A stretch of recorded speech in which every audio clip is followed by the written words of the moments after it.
I'm Elaine Reyes at the United Nations headquarters in New York, and this is UN Insider. Coming up. Conditions remain dire, and the risk of hypothermia is increasing with the onset of the winter weather. Concerns about the humanitarian situation in the Middle East as the UN urges Israel and Hamas to fully embrace the ceasefire in the region. If we are to truly promote leadership for peace, we must fundamentally reform and reinvigorate the way this council operates. A former Secretary General calls for change on the Security Council. With any powerful technology, there come benefits and there come risks. Making artificial intelligence work for everyone. A conversation with the UN's tech envoy. Next.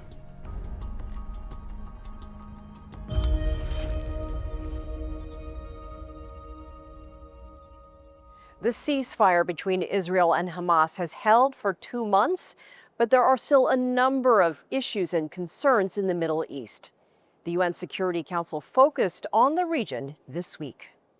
The UN's winterization efforts are underway, distributing tents, blankets, and other essential supplies, reaching people where they are. But conditions remain dire, and the risk of hypothermia is increasing with the onset of the winter weather. Humanitarian concerns remain in Gaza. More aid is getting into the territory, but UN officials say there are still shortages of food, clean water, medical care, and shelter.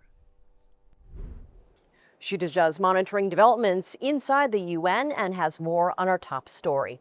Dija. Yes, Elaine. Let's start with the Middle East. The Council held 4 separate meetings on the Palestinian question, Yemen, Syria, and Libya. During the meeting on the Palestinian question, Council members and UN officials condemned the attack at Bondi Beach. I wish to begin by expressing our condolences to the victims of the mass shooting in Sydney, Australia, and expressing our solidarity with the bereaved families and those injured. At the outset, Guyana condemns the attacks in Sydney during a Hanukkah gathering. We offer our deepest condolences to the families of the victims and to the government and people of Australia. At the outset, let me join other colleagues in condemning the terror attack in Bondi Beach in Australia. We convey our condolences to the families of the victims as well as to the people and government of Australia. Ramiz Alakbarov, Deputy Special Coordinator for the Middle East Peace Process, briefed the Council. He warned that the Gaza ceasefire remains fragile, called for full humanitarian access, supported the release of hostages, and condemned civilian casualties. He also criticized Israeli settlement expansion and rising violence in the West Bank, urging accountability, respect for international law, and reaffirming support for a two-state solution. In line with international law, UN resolution, and bilateral agreements, pursuing a two-state vision. Israel and a fully independent, democratic, contiguous, viable, sovereign Palestinian state, including Gaza, living side by side in peace and security, based on pre-1967 lines with Jerusalem as the capital of both states. As expected, Palestine and Israel took sharply different positions. The permanent observer of Palestine, Riyad Mansour, condemned Israel's occupation and settlement expansion in the West Bank. Settler militias acting hand in hand with the occupying army systematically targeting our people. The objective is clear and unchanging: annexation. And Israel's ambassador Denis Denun focused on what he described as his New Year's resolution, fighting against terrorism. Our New Year's resolutions for the Security Council in 2026 are clear. Hamas disarmed in Gaza, Iranian-backed terrorist proxies dismantled, a Palestinian Authority that stops rewarding terror, a Syria that protects its people, and the Middle East defined by cooperation and peace. Now, with the ceasefire violations, how does it affect the UN's humanitarian operations inside Gaza? We don't want there to be any escalation. We want all sides to abide by the ceasefire. We don't want actions that could put the ceasefire at risk. For now, we are able to get in. The security situation on the ground has allowed, as you have heard us say for the last several weeks, has allowed for us to deliver more aid to more people.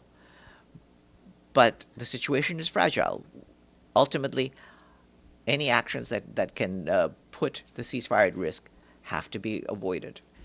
Turning to Yemen, as the Security Council met on the situation there, UN Secretary General Antonio Guterres issued a statement, including urging Houthis to release the remaining detainees from the UN and international organizations. The United Nations and its partners must never be targeted, arrested, or detained in connection with their official duties. We must be allowed to perform our work without interference, and despite these challenges, we remain committed to providing life-saving support to millions of people across Yemen. And speaking of UN staff, on December 13th in Sudan, 3 drone attacks struck UNISFA's logistic base, hitting a fuel storage area and an observation post. 6 peacekeepers were killed in the attack. The Secretary General strongly condemned the horrific drone attacks that targeted the UN peacekeeping logistics base in Kadugli. The Secretary General underscored that attacks targeting United Nations peacekeepers may constitute war crimes under international law, and he reminds all parties to the conflict of their obligation to protect UN personnel and civilians. Such attacks against peacekeepers are unjustifiable. There will need to be accountability. If no major developments occur, this will be the Security Council's final week of meetings this year. From next week, the UN is expected to slow down significantly, and hopefully, New Year's budget negotiations won't cut too deeply into diplomats' holiday plans.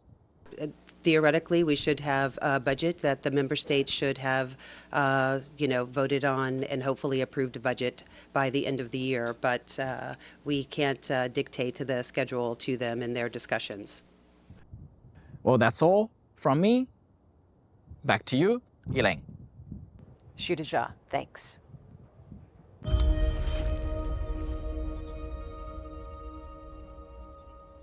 The UN faces many challenges as it looks toward the future.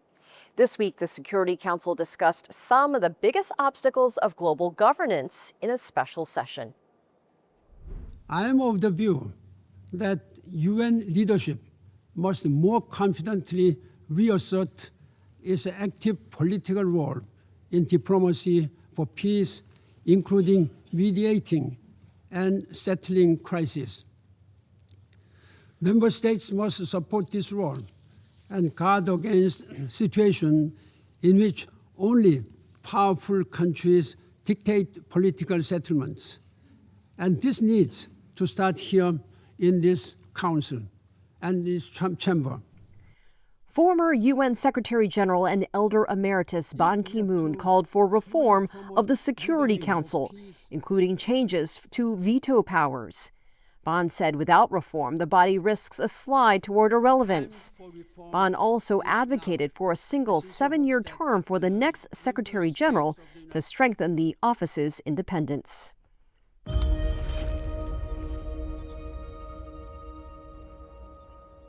Let's take a look at some of the other issues on the UN's agenda. Corruption is not a victimless crime.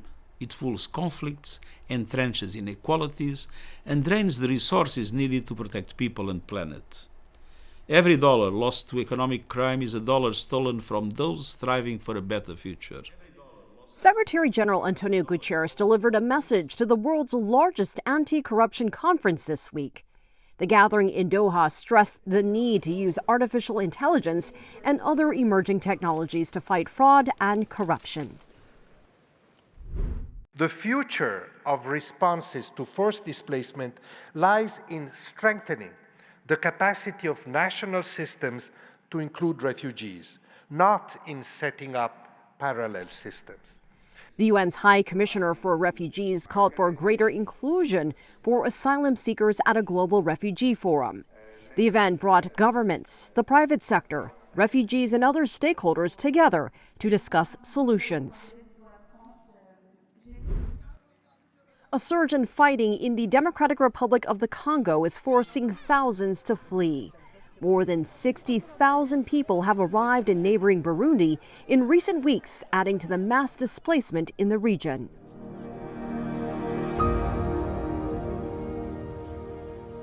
Coming up, I believe that working through the UN, we can ensure that AI serves all of humanity.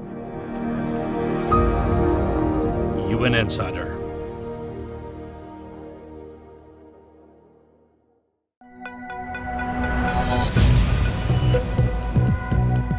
Each day, there are millions of stories. Each one can open new perspectives, new possibilities. Wherever you look, we are there. To see, discover, explore.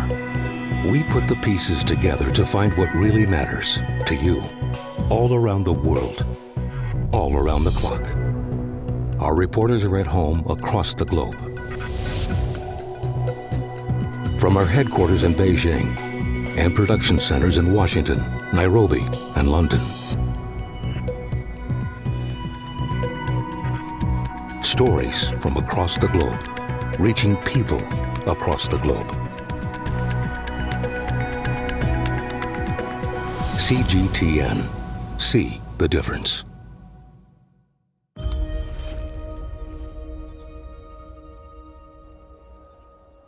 Artificial intelligence may be one of the defining issues of our time. How can the world reap the benefits, avoid the pitfalls, and make sure no one is left behind?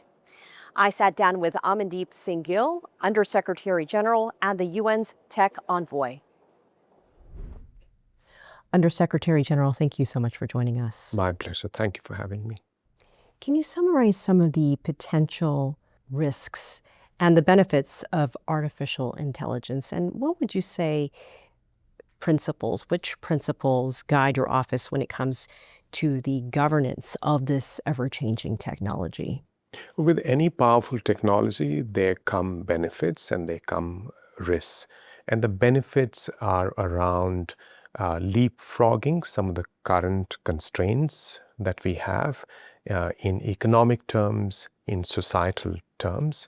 So speeding up economic productivity, smart manufacturing, accelerating the green transition, moving from the current paradigm of fossil fuel dependency in industry to a more environment-friendly paradigm.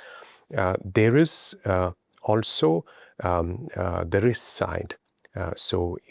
This is trained on data.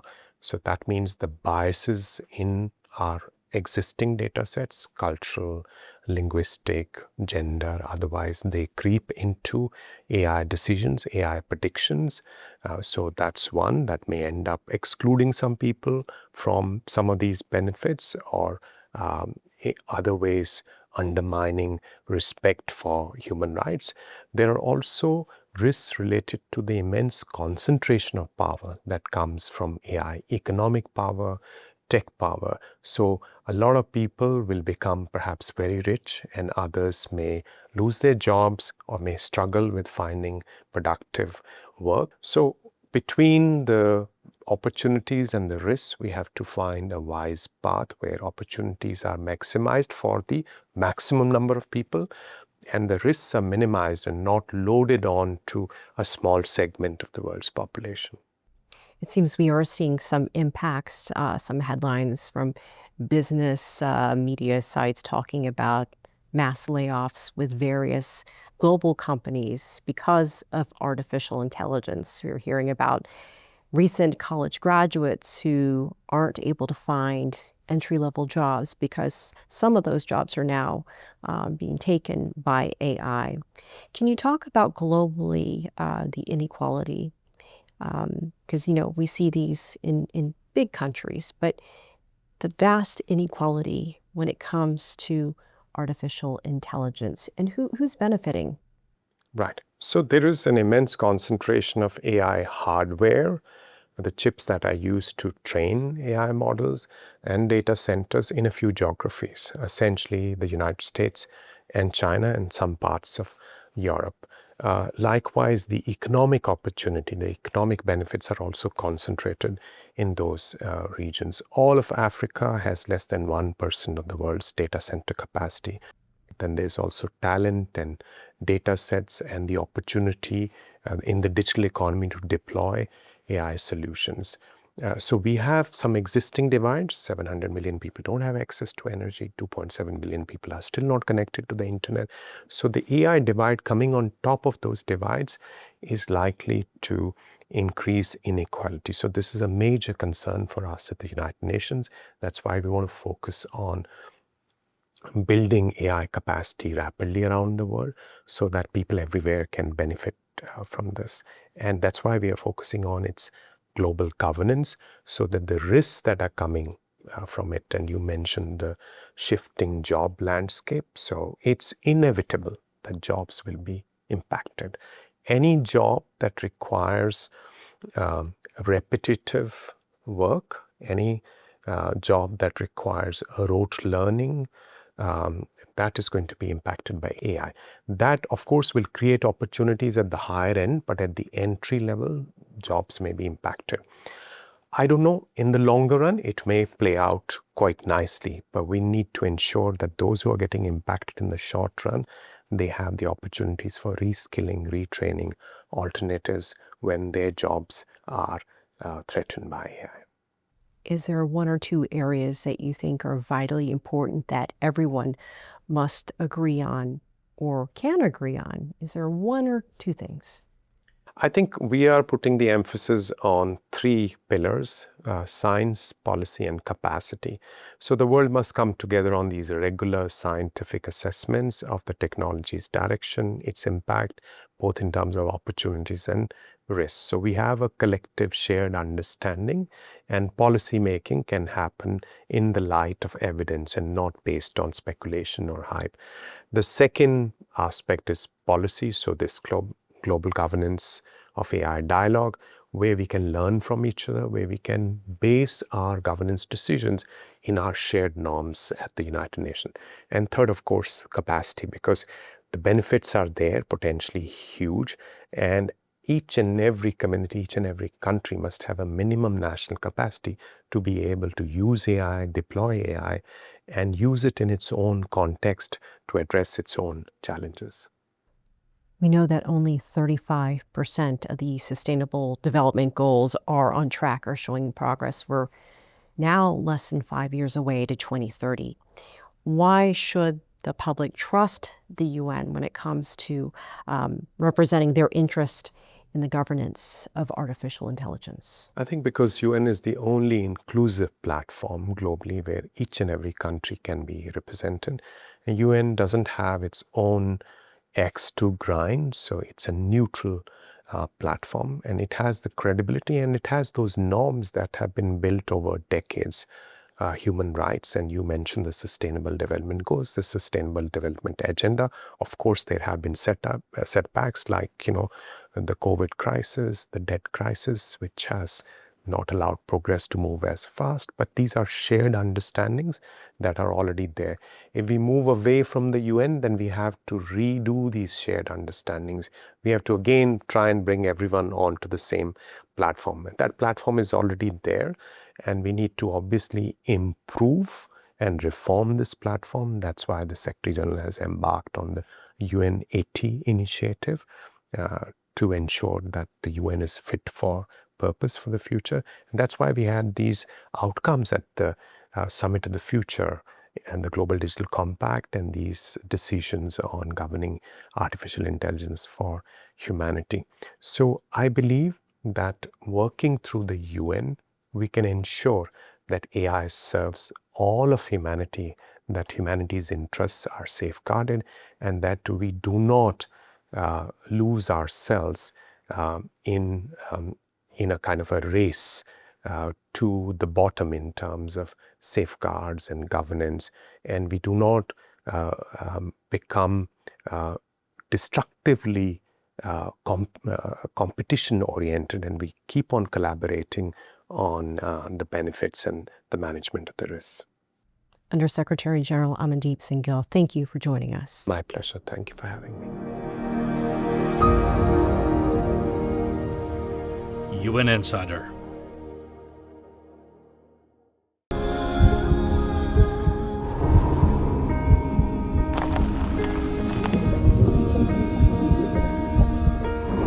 No war, no one again he can holding guns. Word protesters.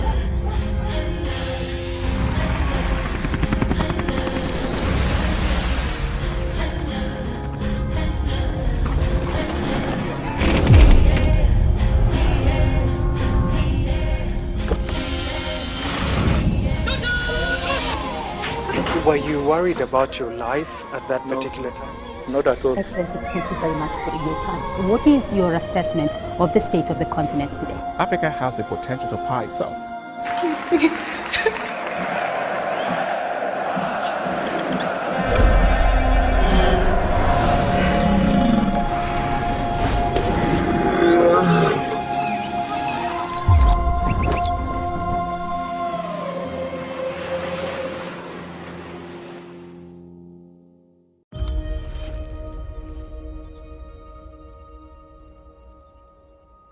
Illegal gold mining is driving a multifaceted crisis in Peru.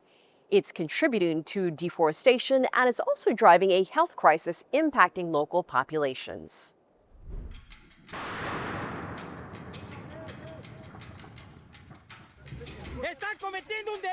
Gold fever is catching in the Peruvian Amazon. It's spreading from village to remote village, as riverside communities face off against police and prosecutors who want to stop the illegal activity. But as criminals and the profits from gold dredged from the river are taking hold, some communities are holding out against gold fever. Ushana is a small village of around 80 people on the banks of the Nanay River, just an hour from the main city Iquitos in the heart of the Peruvian Amazon. Its inhabitants live a peaceful existence from fishing, farming and community ecotourism. As with so many Amazon communities, the river is fundamental to their way of life. But danger lurks further upstream, and Peruvian police and prosecutors struggle to control its spread. Long distances and rugged terrain make it difficult, says environmental prosecutor Carlos Castro. Son tahuampas, no hay donde aterrizar, tampoco por las curvas. There is no place to land. Because of the curves of this basin, it is not possible. There is not, the pilots say, a stretch where they can make a water landing. Though the Air Force has pointed out there is one point you can get to by helicopter. No, como nos ha señalado la Fuerza Aérea.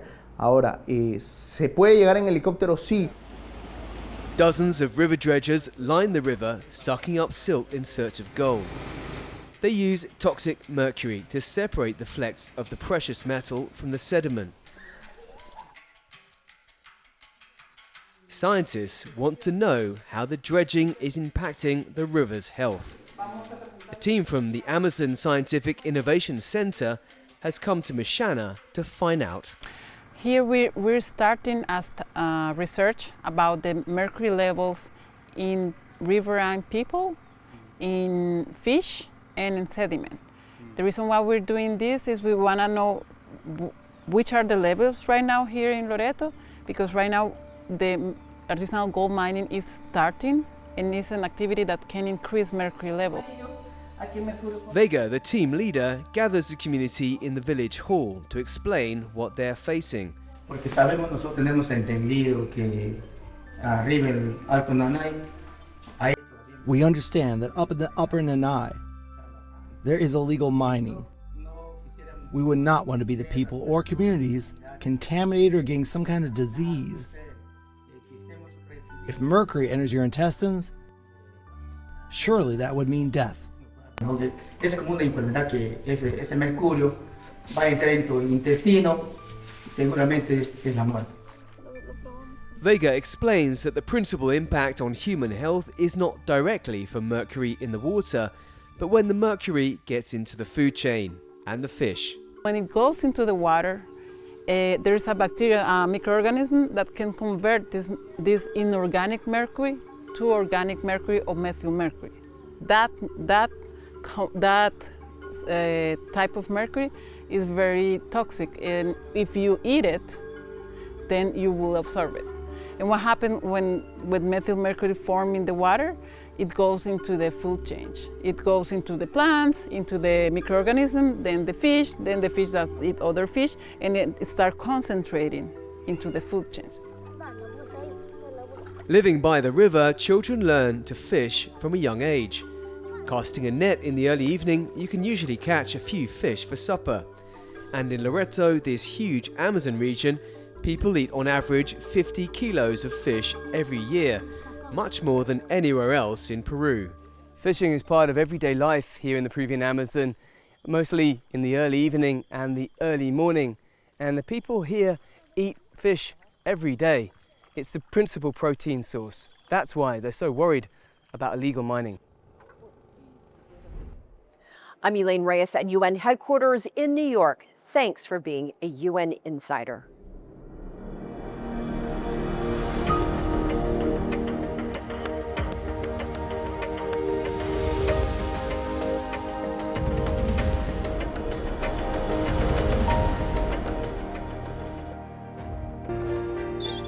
Ever wondered what's the difference between a bear and a bull market? Where are the cash cows? And who are the lame ducks? And what exactly are black swans? Grey rhinos? And unicorn companies? Make sense of it all with global business, only on CGTN.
Images may appear to be identical, but looks can be deceiving.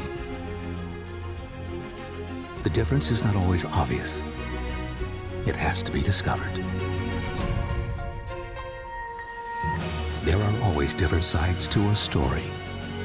We put the focus on the details. To see more, to understand better. CGTN. See the difference. I see a country on the move. There's my opportunity.